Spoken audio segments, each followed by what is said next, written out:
Ode to My Father adalah film Korea Selatan produksi tahun 2014 bergenre drama yang disutradarai oleh Yoon Jae-kyoon. Film ini dibintangi oleh Hwan Jung-min dan Yoon Jin Kim, dan beberapa artis ternama lainnya.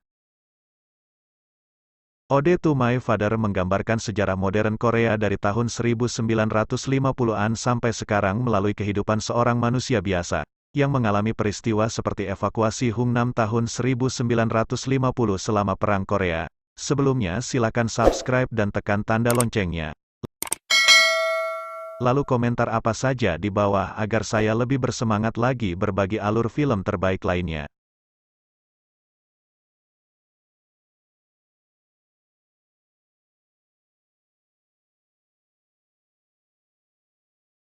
Awal cerita kita akan diperlihatkan dengan pasangan kakek nenek yang sedang menikmati suasana pagi di atap rumah mereka. Kini mereka tinggal berdua di rumah karena anak-anaknya sudah menikah dan punya tempat tinggal sendiri. Pada suatu ketika anak-anaknya datang menitipkan cucu-cucu mereka kepada mereka dikarenakan anak-anaknya ini akan pergi ke Thailand untuk berlibur. Di sini sebenarnya si kakek juga ingin ikut, akan tetapi anak-anaknya itu tidak peka terhadap dirinya. Dan si neneklah yang selalu mengingatkan si kakek agar tidak perlu memperlihatkan keinginannya. Di masa tuanya, si kakek membuka toko sederhana di pasar. Saat itu dia sangat terlihat marah ketika pihak properti yang selalu berusaha ingin membeli tokonya tersebut meskipun dibeli dengan harga lebih. Mungkin dia punya alasan tersendiri sehingga dia tidak ingin menjual tokonya. Si kakek sendiri memiliki temperamen yang begitu keras, di mana dia selalu mengutarakan apa yang dia pikirkan jika tidak sesuai dengan keinginannya, sehingga tak sedikit orang-orang di sekitarnya harus terlibat perkelahian dengan si kakek, dan cucunya lah yang bisa membuat sedikit tenang hatinya, saat dia sedang berjalan bersama cucunya, tanpa sengaja orang lain menabraknya dan membuat terjatuh, seketika dia pun teringat kembali kenangan-kenangan di masa kecilnya, yaitu di tahun 1950, tepatnya di Provinsi Hungnam, Korea Utara. Hal itu mengingatkannya kepada adiknya. Dia berkata supaya jangan bermain di sana karena mereka berada di sana bukan pergi untuk bermain. Dia juga berpesan agar jangan pernah lepaskan tangannya. Di mana ternyata dia beserta keluarganya tengah berada dalam peperangan dan harus meninggalkan rumah mereka dikarenakan tempat tersebut akan menjadi medan perang, di mana tentara Cina nantinya akan datang menyerang. Dia memiliki 3 adik masih kecil, 2 perempuan dan 1 laki-laki. Seketika pesawat tentara Cina pun datang menyerang, hingga membuat semua yang mengungsi begitu panik termasuk Yoon Deok-soo dan keluarganya. Saat sampai ke tepi pantai, si ayah yang melihat ke arah datangnya kapal, dengan segera dia membawa keluarganya menuju ke arah kapal itu. Namun mereka harus berdesak-desakan dengan semua orang di sana, di mana semua orang juga ingin menyelamatkan diri mereka masing-masing. Maksun sendiri hampir saja ketinggalan, beruntung sang ayah sigap untuk datang membantu dan akhirnya si ayah berhasil menaikkan seluruh keluarganya ke kapal tersebut. Setelah itu mereka harus kembali menaiki tangga untuk naik ke kapal besar. Bahkan orang-orang terjatuh saat akan menaiki kapal besar itu.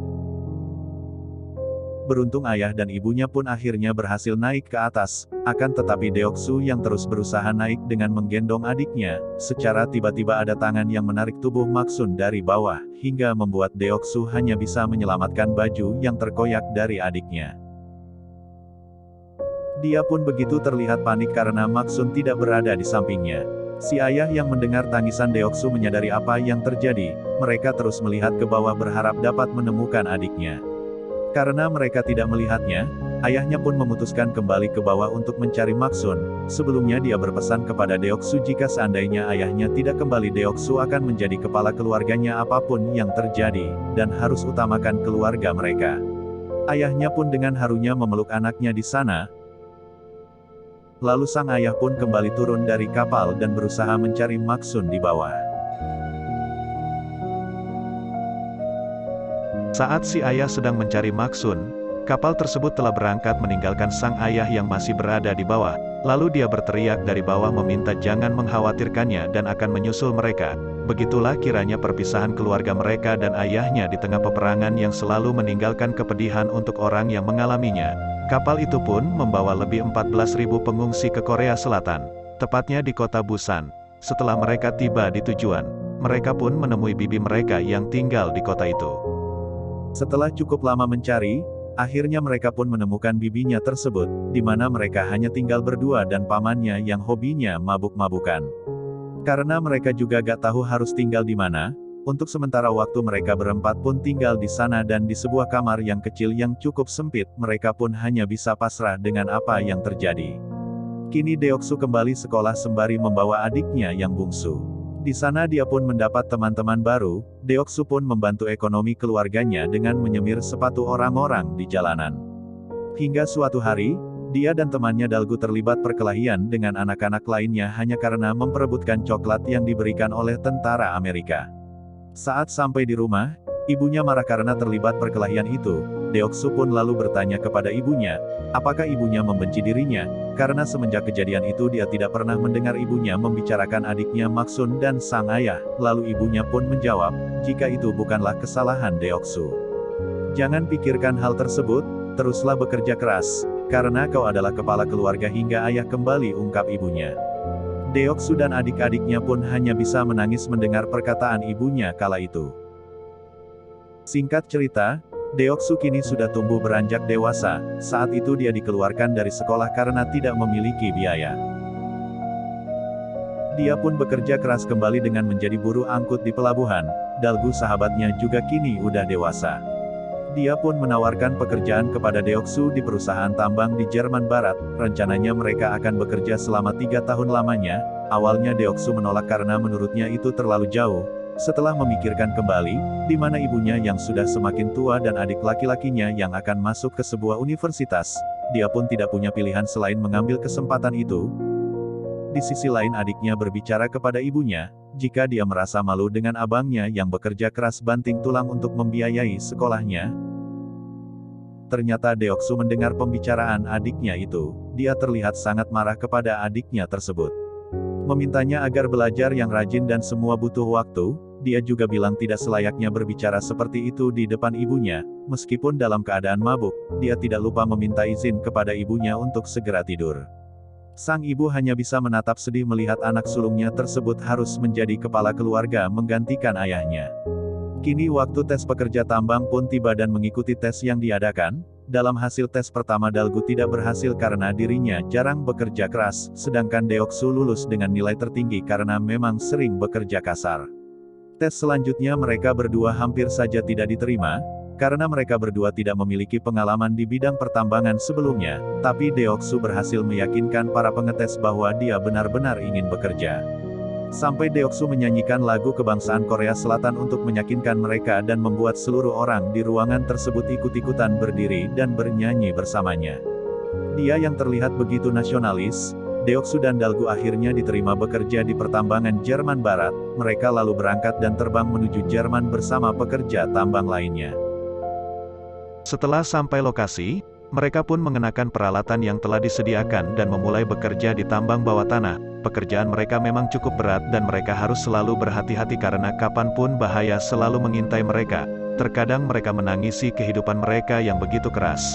Namun mereka juga tetap merasa bersyukur untuk terus melanjutkan hidup, walau hanya bisa menangis meratapi kehidupannya. Suatu hari, saat libur bekerja dia bersepeda di tepian pantai. Tiba-tiba perhatiannya teralihkan pada seorang gadis Korea yang sedang berdiri sambil bernyanyi dekat pagar. Dia pun menabrak meja orang yang sedang berjualan di sana. Pandangan si gadis itu langsung mengarah dan melihat apa yang terjadi di depannya. Dari situlah mereka berdua mulai berkenalan, di mana gadis itu bernama Yang Ja. Dia adalah seorang perawat Korea yang bekerja di Jerman. Dari pertemuan dirinya dengan Deoksu, dia pun serasa ingin memakan makanan Korea. Karena itulah malam besoknya Deoksu pergi menemui Yang Ja dengan membawakan makanan yang diinginkan. Yang Ja yang terlihat senang langsung mencicipi makanan yang dibawa. Deoksu lalu bertanya kenapa dia menyanyikan lagu sedih saat berada di pantai kemarin. Yang Ja pun bercerita mengenai suka dukanya sebagai perawat. Meskipun dia seorang perawat, terkadang pekerjaannya tersebut mengharuskan dirinya melakukan pekerjaan membersihkan mayat-mayat yang sangat tidak menyenangkan. Tapi di tengah keadaannya yang sulit tersebut, dia terus berusaha untuk tetap tegar dan tersenyum. Semakin hari mereka berdua pun semakin dekat. Mereka berjalan dan berliburan bersama, dan saat Deoksu bisa berjabat tangan lebih lama dengan Yang Ja, dia terlihat begitu bahagia. Scene berganti pada suatu hari terjadi kebocoran gas di tempat kerja mereka. Gas tersebut pun meledak hingga membuat proses evakuasi mengalami masalah. Saat mereka semua berusaha menyelamatkan diri, namun Dalgu keburu tertimpa reruntuhan. Deoksu yang melihat sahabatnya tertimpa reruntuhan dengan segera berusaha menyelamatkannya, tapi reruntuhan yang semakin banyak menimpa keduanya, sedangkan di sisi lain terjadilah kepanikan yang luar biasa di rumah sakit. Yang Ja yang mengetahui bencana tersebut pun berusaha mencari Deoksu, akan tetapi dia tidak menemukannya. Akhirnya dia mencarinya sampai ke tempat kerja Deoksu. Saat sampai di sana, salah satu pekerja pun bilang jika Deoksu dan Dalgu terjebak di bawah tanah, dia pun meminta kepada kepala proyek untuk segera menolong mereka. Tapi karena terlalu berbahaya, kepala proyek tidak menuruti keinginannya. Yang Ja yang begitu yakin kalau mereka masih hidup, sembari menangis dia terus memohon kepada orang-orang di sana agar Deoksu dan Dalgu diselamatkan. Melihat kegigihan Yongja yang terus memohon, hingga membuat semua perasaan pekerja tambang pun tergugah, mereka akhirnya menerobos masuk untuk menyelamatkan Deoksu dan Dalgu. Sementara itu, di dalam sana Deoksu dan Dalgu masih bertahan, mereka pun hanya berharap menanti sebuah keajaiban yang akan menyelamatkan mereka dari reruntuhan tersebut. Di sana Deoksu pun teringat saat dia masih kecil bersama ayahnya seolah dia sedang berbicara kepada ayahnya. Ia juga teringat dengan ibunya dan juga ketiga adiknya, di mana adiknya Maksun hingga saat ini belum juga ditemukan. Deoksu terlihat sangat menyesali kejadian saat kehilangan adiknya Maksun.